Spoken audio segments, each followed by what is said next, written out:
out from that interview from Brendan Rodgers. Let's start with what we saw on the pitch and his reflections on that, Karen. He said that he feels Leicester were unfortunate not to take something from the game, from the opportunities they had. Do you agree? They had a couple of opportunities, but it just looked like confidence and composure and that clinical edge. There's one near at the end there where it just smashed over the bar and you can pull it back or at least hit the target.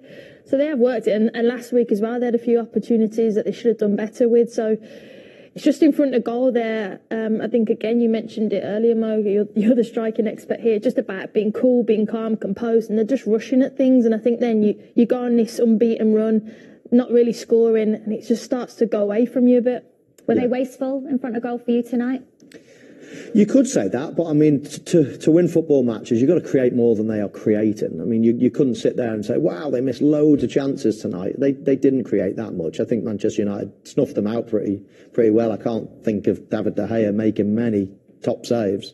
So, yes, Manchester United didn't batter them. Yes, it wasn't a one-sided game. It was mainly because it was an average game in general. Manchester United aren't about battering teams at the moment. They're just about grinding their way through and getting some form back.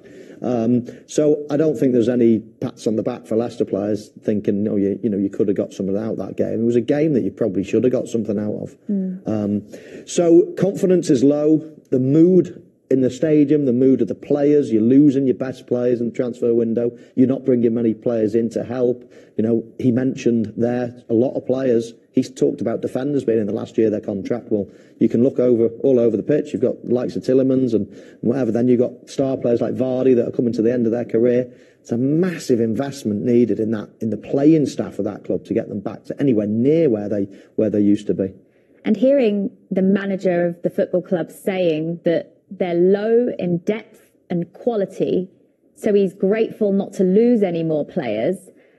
How does that sound to you if you're in that dressing room and you hear the manager say that?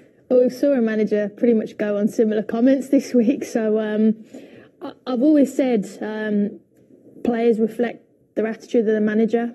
And I'm not saying it's a bad one or anything like that. What I'm saying is he looks deflected, dejected rather. He looks frustrated. And I see that in how Leicester play. I see disconnect. I don't see them connected. I don't see them a bit flat. And I see that in him, and I understand that because all those reasons that you said, I'm potentially losing my best players, the players are on one-year contracts, it's like, and I see that reflection in how they play. I don't see any energy. I don't see any impetus. And that's a worry. He's an experienced manager, Brendan Rodgers, so his comments to the crowd booing at the full-time whistle, you expect him to say what he does. He knows how to handle those moments. Has it almost got to a point, though, Michael, where it's gone too far for him to win the fans back around? Or can he still turn things around with Leicester?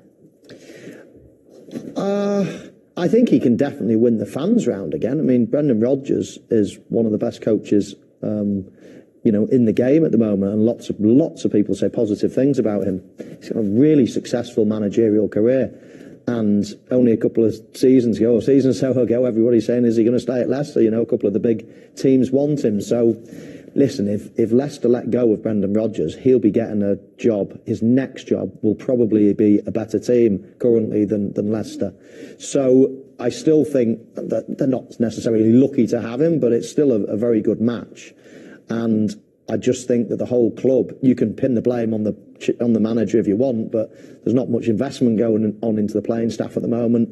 There's not the whole. I said it before the game. The whole club feels as if it's sinking a little bit, and success is still fresh in the memory. So the fans are expecting a lot more. They're probably expecting them to get into Europe still. Well, that's not what I'm seeing.